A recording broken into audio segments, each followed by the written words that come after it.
Halo anak-anak ibu, kita lanjutkan lagi ya video pembelajaran berikutnya. Oh iya, masih ingat kan proses fertilisasi dimulai dari implantasi, kemudian perkembangan janin hingga bayi lahir. Saat berkembang di dalam tubuh ibu, tepatnya di uterus, janin ternyata butuh makan dan juga minum loh. Tetapi gimana ya caranya? Ibu bahas ya. Jadi anak ibu sekalian, selama janin berkembang, janin ini dilindungi oleh dan dipenuhi kebutuhan nutrisinya oleh membran ekstra embrionik atau sering disebut dengan MEE. Nah, membran ekstra embrionik ini merupakan selaput membran yang terbentuk selama perkembangan embrio.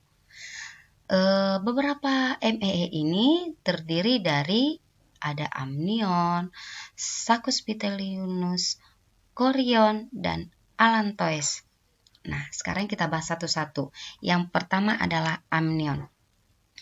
Amnion ini merupakan lapisan yang berisi air ketuban dan berfungsi melindungi janin dari bahaya goncangan dan memberi pergerakan pada janin sehingga janin dapat bergerak bebas.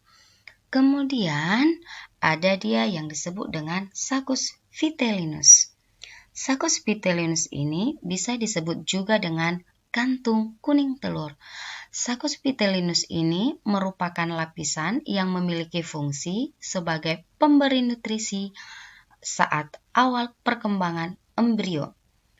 Tetapi hanya awal ya, ingat. Jadi bersifat sementara. Karena nantinya Saccus vitellinus ini akan mengalami degenerasi atau penyusutan. Kemudian ada itu namanya chorion. Chorion ini merupakan lapisan yang akan membentuk plasenta. Apa sih plasenta itu, Bu?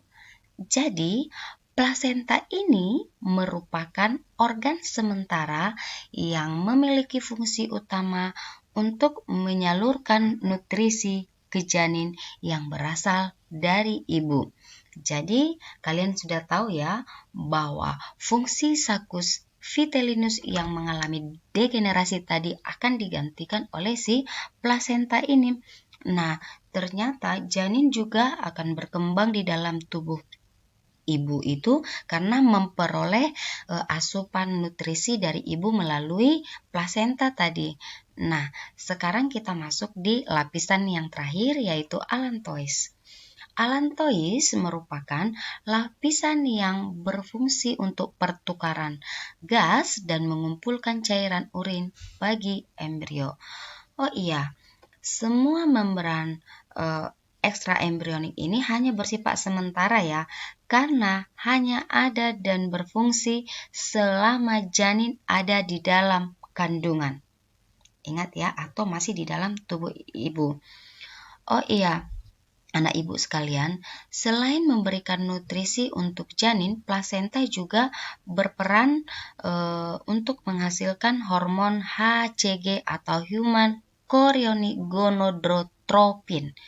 Nah, hormon ini bersifat larut dalam urin. Makanya, ketika seorang ibu yang hamil bisa dideteksi dari urin yang dilihat di tes urinnya. Karena dia larut di dalam urin tadi. Ingat itu ya. Oke, itu makanya kalau ibu yang hamil itu dites urinnya, lalu dia tahu, oh ibu itu hamil gitu. Nah, sekarang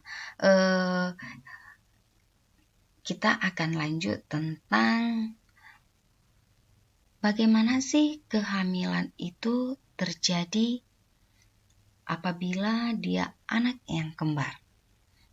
Oke, kita lanjutkan dengan video berikut, Ibu.